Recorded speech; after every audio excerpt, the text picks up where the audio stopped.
नमस्कार दोस्तों, कैसे हैं आप सब। उम्मीद है बेहतर होंगे। तो आपका स्वागत है GS with Amit sir YouTube platform में। तो आज हम लोग बात करने जा रहे हैं उरांव जनजाति के बारे में। इसके बारे में समझेंगे कि यह मध्य प्रदेश के किन क्षेत्रों में निवास करती है, यह अपने जीवन यापन के लिए किन व्यवसायों का प्रयोग करती है। तो इन्हीं सारी चीज़ों को हम लोग आज थोड़ा बात करेंगे इनके बारे में। तो जो उरांव जनजाति है, तो इसका अगर आप निवास स्थान देखें, निवास स्थान तो यह मध्य प्रदेश के कई जिलों में है, जैसे सीधी है, सिंगरौली है, अनूपपुर है, शहडोल है। इन्हीं जिलों में पाई जाएगी, जैसे सीधी, सिंगरौली, शहडोल, अनूपपुर आदि जिले में आपको यह जनजाति देखने को मिलेगी। मुख्यतः यह जनजाति अभी प्रेजेंट में, जब मध्य प्रदेश का बंटवारा हुआ है, तो यह जनजाति मुख्यतः छत्तीसगढ़ वाले क्षेत्र में आपको देखने को मिलेगी। मध्य प्रदेश के कुछ ही क्षेत्रों में यह जनजाति पाई जाती है, तो मुख्यतः कहें कि यह छत्तीसगढ़ में पाई जाती है। इस बात को याद रखेंगे। अब एक बात और कि ऐसा माना जाता है कि यह जो जनजाति है, तो अलग अलग चीज़ों में अलग अलग तरह के अपने कार्य करती है। जैसे कि इनका जो मुखिया होगा पूरे गांव का, इनका जो गांव होता है, गांव, तो जो गांव होगा इसका जो मुखिया बनाते हैं ये लोग, मुखिया, तो उसे बोलते हैं महतो। आप कमेंट बॉक्स में बताएंगे कि महतो माझी किसके मुखिया माने जाते हैं। ठीक, तो ये बातें। दूसरा कि इनमें जो राजा होता है, पूरे ग्रुप का जो राजा होगा, तो उस राजा को परहा बोलते हैं। मतलब कि झगड़ों का जो निपटारा करवाने वाला होगा। भाई आपसे झगड़े होंगे, तो जो झगड़े हैं, तो इन झगड़े को निपटाने वाला जो होगा उससे क्या बोलते हैं, राजा साहब हैं वो, तो परहा राजा, परहा राजा बोला जाता है।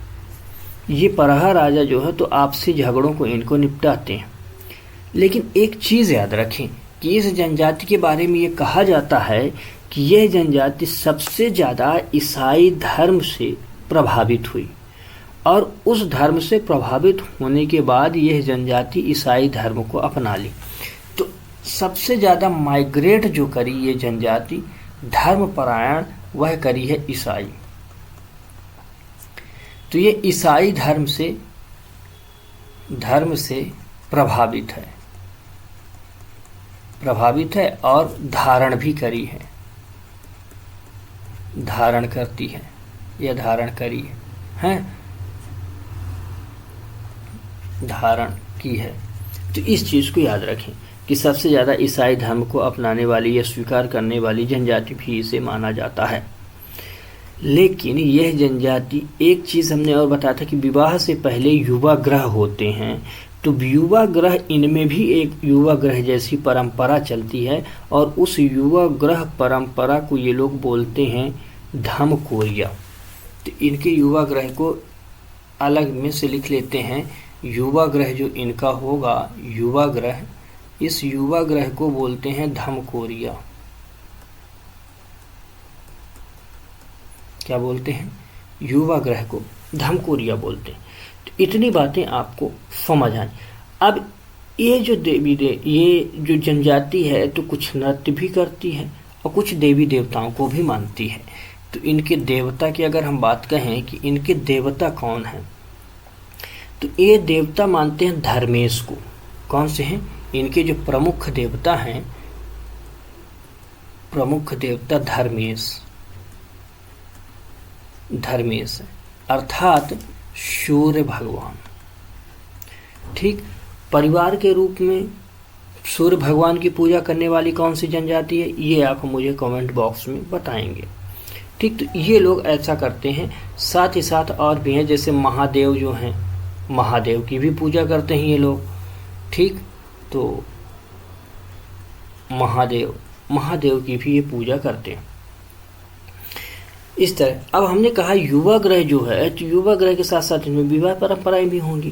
तो ये जो विवाह परंपराएं हैं, विवाह की अलग अलग इनकी कैटेगरी है, विवाह की इनकी अपनी अलग अलग कैटेगरी है, जिनमें से ये लोग करते हैं बंधुआ विवाह। कौन सा? बंधुआ विवाह।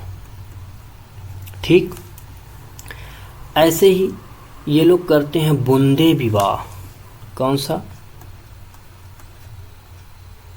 बूंदे विवाह। ठीक, ऐसे ही ये लोग ढुकू विवाह भी करते हैं, ढुकू विवाह। कौन सा विवाह? ढुकू विवाह। तो ये इनके अपने अलग अलग फीचर हैं विवाह करने के। तो इनमें से समझें कि जो बंधुआ विवाह है, बंधुआ विवाह का मतलब होता है सहमति से किया हुआ विवाह। ये कैसा है? सहमति का, सहमति विवाह है, यानी कि राजी बाजी भी कह सकते हो आप कि राजी बाजी का विवाह है ये, राजी बाजी का विवाह इनका माना जाता है ये। बूंदे विवाह जो है, बूंदे विवाह में बधू मूल्य आपको चुकाना होता है। तो ये पूछ लिया कि बधू मूल्य विवाह कौन सा है, तो ये आपको बतानी पड़ेगी कि बूंदे विवाह बधू मूल्य विवाह है। और ढुकू विवाह का मतलब है कि लड़की जो है तो स्वयं वर को चुन ले, मतलब इसमें लड़की को यह अधिकार दिया गया है। तो हम कहें कि लड़की स्वयं वर का चुनाव करती है। ठीक, इसमें उसको आज़ादी है, भैया अपने मन से वो लड़का चुन ले और फिर उसकी विवाह उसी के साथ होगा। ये इनकी जो है तो परंपरा के तौर पर है। तो इस तरह की विवाह हैं, लेकिन याद रखना कि इनमें समगोत्रीय विवाह नहीं होता है। कैसा? समगोत्रीय विवाह नहीं होता। विवाह तो होगा लेकिन समगोत्रीय विवाह, समगोत्रीय विवाह वर्जित है। क्या है? वर्जित है। तो इसे अंडरलाइन आप कर लें कि सम विवाह जो है तो वर्जित है किस जनजाति में, तो ये इसमें वर्जित है। ठीक, आप बताएंगे कि दूध लौटावा विवाह किस जनजाति में होता है, कमेंट बॉक्स में आप हमें बताएंगे। तो इस तरह करके है, लेकिन इनमें विधवा विवाह, बहु विवाह जैसे प्रचलन भी आपको देखने को मिलते हैं। मतलब कहा जाए कि इसमें, इस जनजाति में महिलाओं के लिए बड़ी स्वतंत्रता है, महिलाओं को अच्छे अधिकार दिए गए हैं। तो कहा जाए कि विधवा विवाह, विधवा विवाह का भी प्रचलन है और बहु विवाह का भी प्रचलन है। बहु विवाह का भी प्रचलन है। ठीक, इनका भी प्रचलन है। तो इस तरह आपको देखने को मिलती है। ठीक, तो ये रही हमारी उरांव जनजाति। और एक छोटी सी जनजाति और इसके बारे में जान लेते हैं, बिंझवार जनजाति। कौन सी? बिंझवार जनजाति के बारे में हम लोग बात कर लेते हैं।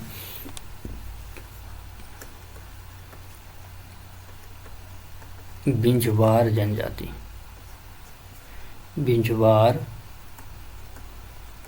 जनजाति के बारे में हम लोग समझ लेते हैं कि बिंझवार जनजाति आखिरकार, इनके बारे में थोड़ा सा ब्रीफ। तो याद रखना कि अभी हम लोगों ने पढ़ा कि एक जनजाति है जो कैमूर वाले क्षेत्र से उसका निवास स्थान पाया जाता है। उसी तरह इस बिंझवार जनजाति का जो है तो विंध्याचल पर्वत का मूल स्थान माना जाता है। तो इसका मूल स्थान जो है, मूल स्थान क्या माना जाता है? विंध्याचल पर्वत।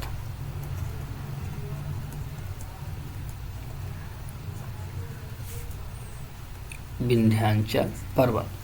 ठीक, ये बातें आपको पता चली कि इनका मूल स्थान यहाँ से माना जाता है और इसी के आधार पर इन्हें बिंझवार कहा गया। विंध्याचल से बिंझवार कहलाई गई हैं। मतलब इन्हें ये मानते हैं, ये जो जनजाति है तो इनमें ये मानता है कि जो विंध्यवासिनी देवी थीं, तो विंध्यवासिनी देवी के 12 भाई पेटकर पुत्र का नाम था। तो इन पुत्र के ये पूर्वज हैं, जो इनके जो पूर्वज थे वो कौन हैं? 12 भाई पेटकर। तो इनके ये जो जनजाति है तो ये अपना पूर्वज मानते हैं, पूर्वज मानते हैं किसे?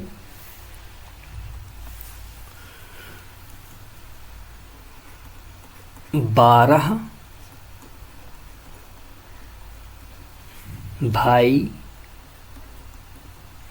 पेटकर, 12 भाई पेटकर। और ये कौन है? विंध्यवासिनी देवी के पुत्र, विंध्यवासिनी देवी के पुत्र हैं ये। तो इनको ये अपना पूर्वज मानते हैं। ठीक, तो इतनी बातें आपको पता चली। याद रखना कि ये जो बिंझवार जनजाति है यह बैगा जनजाति का विकसित रूप है। तो अब कहें कि प्रश्न बनेगा कि अगर गौड़ आप बैगा जनजाति पढ़ते हैं तो बैगा जनजाति में पूछ लेगा कि बैगा जनजाति की विकसित जनजाति के रूप में किसे माना जाता है? तो वो है बिंझवार जनजाति। तो ये जनजाति कैसी है? ये जनजाति को अगर हम कहें कि ये कैसी है तो इस जनजाति को आप कहेंगे कि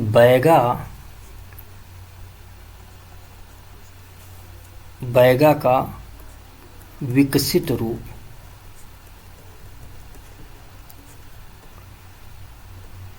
ठीक, बैगा जो जनजाति है उसका ये विकसित रूप है बिंझवार जनजाति। तो ये बातें भी आपको पता चले।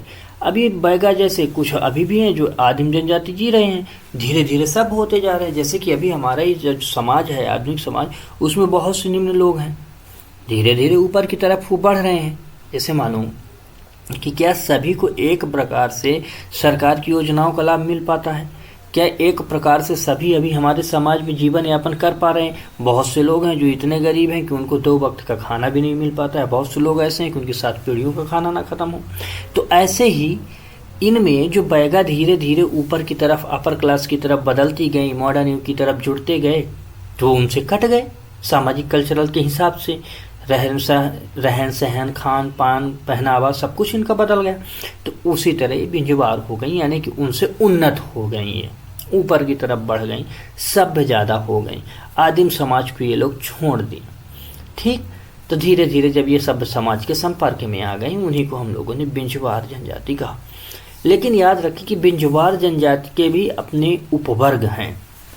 तो इस जनजाति के अगर आप उपवर्ग की बात करें कि इनके उपवर्ग कौन कौन से हैं,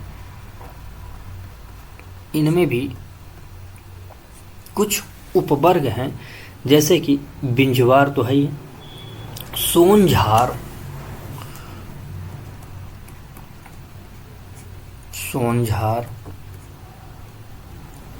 ठीक, बिरझिया,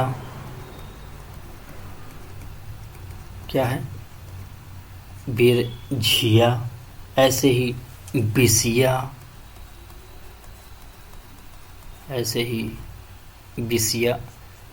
आदि। तो इस तरह से ये 4 उपवर्गों में बटी हुई हैं और एक है बिंझवार।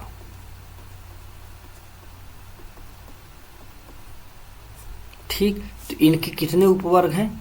4 उपवर्ग हैं। तो ये आपको समझ आया।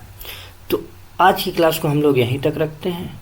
नेक्स्ट क्लास में फिर आपसे मिलते हैं। तो आप इस चैनल को सब्सक्राइब करें, अपने दोस्तों को शेयर करें, लाइक करें, कमेंट करें और ये ज़रूर बताएं कि आपको ये क्लासेस कैसी लगती हैं।